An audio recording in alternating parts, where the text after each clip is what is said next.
में final political science 7th B paper के students international law के इस पेपर के अंतर्गत यूनिट सेकंड में पिछले लेक्चर्स में हमने जो टॉपिक स्टार्ट किया था वो था रिकॉग्निशन ऑफ स्टेट्स, जिसमें इसके अर्थ और परिभाषा और विभिन्न प्रकारों के बारे में हमने अध्ययन किया। आज राज्यों की मान्यता इस टॉपिक में हम इसके आधार, कसौटियाँ, सिद्धांत इत्यादि के बारे में अध्ययन करेंगे। राज्य की जो मान्यता है वो सरकार की मान्यता से भिन्न होती है। सरकारी की मान्यता का अर्थ है मान्यता प्रदान करने वाला राज्य सरकार को अंतर्राष्ट्रीय समागम के लिए राज्य का एकमात्र अभिकर्ता मानता है। जब राज्य की सरकार में परिवर्तन होता है तो उसे अन्य राज्यों द्वारा मान्यता दिए जाने की अपेक्षा की जाती है। राज्य की सरकार में परिवर्तन सामान्य ढंग से अर्थात संवैधानिक तरीके के द्वारा होता है या असंवैधानिक तरीके से सहसा शासन परिवर्तन होता है।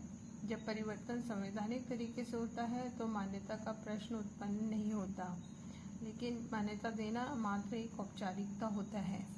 लेकिन जब शासन में परिवर्तन विद्रोह या तख्ता पलट के द्वारा होता है तो फिर कुछ समस्याएं पैदा हो सकती हैं, और ऐसे परिवर्तन के कुछ उदाहरण भी हैं, जैसे 1948 में चीन में साम्यवादी सरकार, और इसी तरह पाकिस्तान में जनरल मुशर्रफ की सरकार बनी 1999 में। तो इन मामलों में नई सरकार को मान्यता तब प्रदान की जाती है जब राज्य उसके स्थायित्व और राज्य क्षेत्र के लोगों के ऊपर नियंत्रण की उसकी क्षमता के संबंध में संतुष्टि कर ले। तो किसी भी राज्य की मान्यता को दिए जाने के कुछ आधार हैं। प्रमुख रूप से 3 आधार हैं जो पूर्ण होने चाहिए, तभी विश्व के विभिन्न देश किसी देश को मान्यता प्रदान करते हैं। जिसमें पहला है कि जो नए राज्य हैं वो स्वतंत्र होने चाहिए, संपूर्ण प्रभुत्व संपन्न होने चाहिए, यानी आंतरिक रूप से भी और बाहरी रूप से भी वो देश पूरी तरह से संप्रभु संपन्न होना चाहिए और बाहरी शक्ति का उस पर नियंत्रण नहीं होना चाहिए। दूसरे जो आधार है वो है राज्य की सरकार सुदृढ़ भी होनी चाहिए और स्थायी होनी चाहिए, बार बार उसमें परिवर्तन नहीं होना चाहिए। और तीसरा, राज्य द्वारा अंतर्राष्ट्रीय कानूनों के दायित्व का पालन करना चाहिए, पालन करने की उसमें इच्छा भी हो और सामर्थ्य भी होना आवश्यक है। अगर ये तीनों शर्तें और आधार कोई देश परिपूर्ण करता है तो ऐसे नए देश को विश्व के विभिन्न देश मान्यता आसानी से प्रदान कर देते हैं।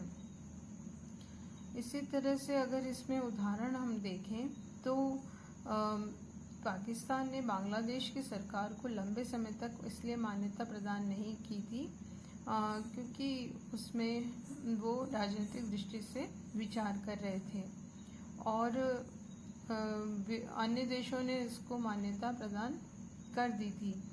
तो जब तक बांग्लादेश में सरकार सुदृढ़ रूप से स्थापित नहीं होती तब तक उसको मान्यता प्रदान नहीं की जा सकती थी, और चूँकि वहाँ पर आंतरिक और बाहरी दृष्टि से वो नियंत्रण मुक्त देश था, इसलिए बांग्लादेश को विभिन्न देशों ने बाद में मान्यता प्रदान कर दी। मान्यता प्रदान करने की बेसिकली 2 कसौटियाँ हैं। एक कसौटी तो है वस्तुगत कसौटी, जिसको ऑब्जेक्टिव टेस्ट कहा जाता है।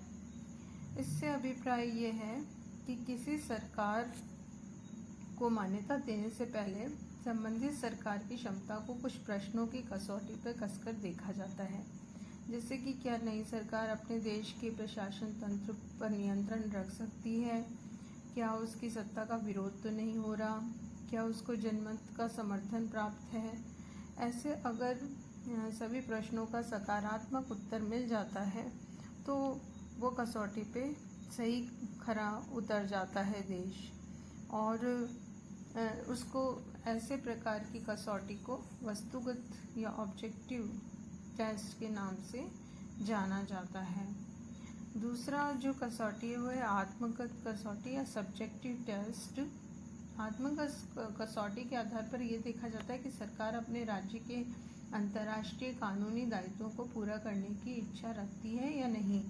अमेरिका ने सोवियत, रूस और चीन की मान्यता के संबंध में इसी कसौटी का अनुसरण किया था और सोवियत संघ तथा चीन ने अमेरिकी ऋण देने से इनकार कर दिया था और इन देशों ने अमेरिकी संपत्ति को जब्त कर लिया था और अमेरिकी नागरिकों के साथ सद्व्यवहार नहीं किया था। तो अमेरिका के अनुसार मान्यता देते समय देखना होता है कि क्या राज्य द्वारा अंतर्राष्ट्रीय दायित्वों को पूरा करने की क्षमता है या नहीं है। तो ये दोनों कसौटियों पर अगर कोई देश खरा उतरता है तो भी उस देश को इजीली मान्यता प्राप्त हो जाती है, लेकिन इनमें से दोनों में से कोई भी एक कसौटी पर अगर वो सही नहीं उतरता है देश, तो उसकी मान्यता पर प्रश्न चिन्ह लग सकता है या उसको मान्यता देने में देरी हो सकती है या नहीं भी मिल सकती है। तो ये दो कसौटियाँ भी किसी देश को मान्यता प्रदान करने के प्रमुख आधार हैं।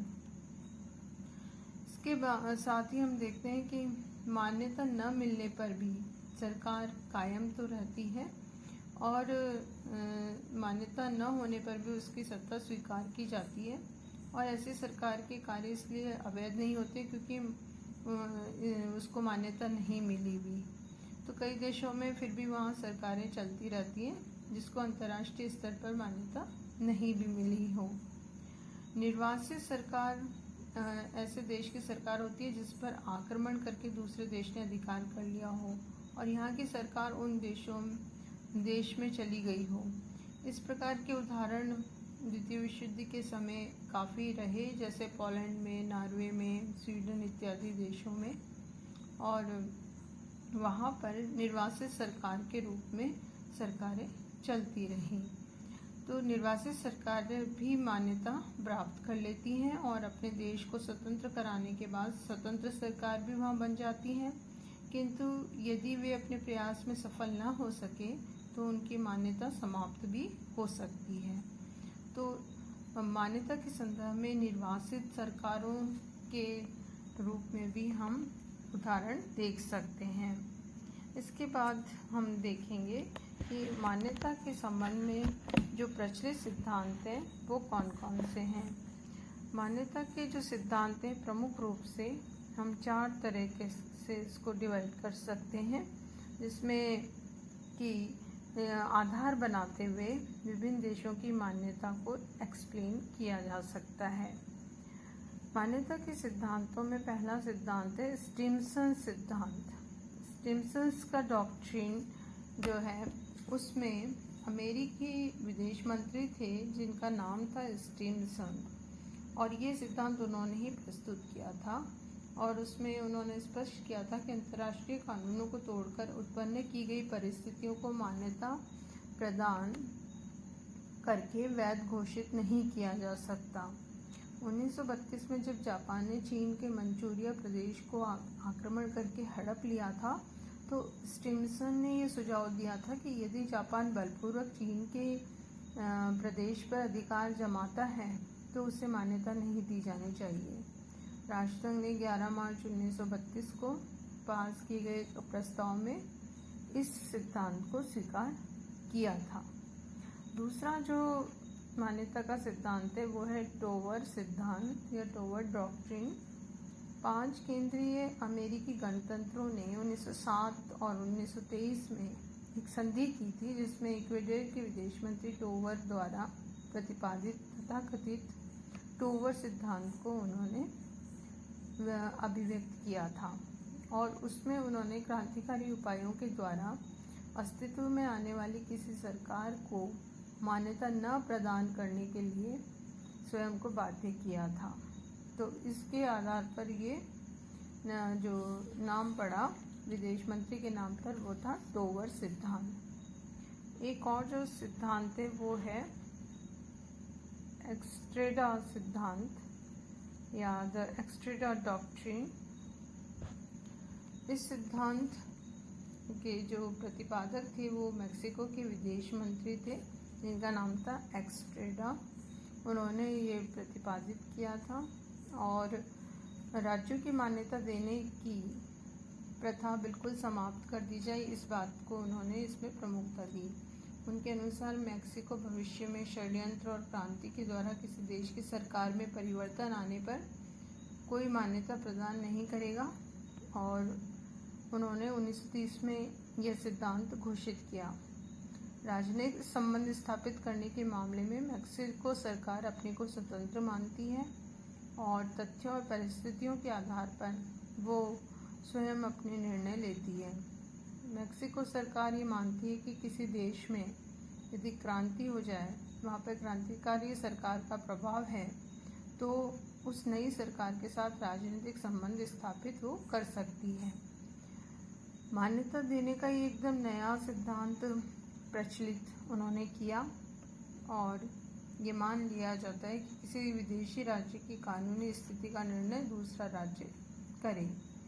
मेक्सिको की सरकार किसी विदेशी राज्य की सरकार में परिवर्तन होने पर उसके साथ अपने दूतों का संबंध, राजदूत संबंध बनाए रखती है, किंतु नई सरकार की मान्यता के विषय में कोई सहमति प्रकट नहीं करेगी। तो इस तरह से मेक्सिको के विदेश मंत्री के नाम से एक्स्ट्रेटा सिद्धांत इसका नाम पड़ा। फिर एक चौथा सिद्धांत है हेलस्टीन सिद्धांत है या हेलस्टीन डॉक्ट्रिन। यह सिद्धांत जर्मनी के दो भागों में विभाजन से संबंधित है, पूर्वी और पश्चिमी जर्मनी। इसके अनुसार किसी भी देश को दोनों जर्मनी के साथ राजनीतिक संबंध नहीं रखना चाहिए। यदि कोई देश पूर्वी जर्मनी को मान्यता देंगे तो उनके साथ पश्चिमी जर्मनी अपना संबंध विच्छेद कर लेगा। आज तो इसका जर्मनी का एकीकरण हो चुका है, तो ये सिद्धांत इतना प्रभावशाली नहीं है, अब इसका महत्व खत्म हो चुका है। लेकिन जब जर्मनी दो भागों में विभाजित था, तब हेलस्टीन सिद्धांत काफ़ी प्रभावशाली था। तो इस प्रकार मान्यता के ये चार जो सिद्धांत हैं अलग अलग तरह के, उनके आधार पर भी राज्य की मान्यता संबंधी इस सिद्धांत को हम स्पष्ट कर सकते हैं।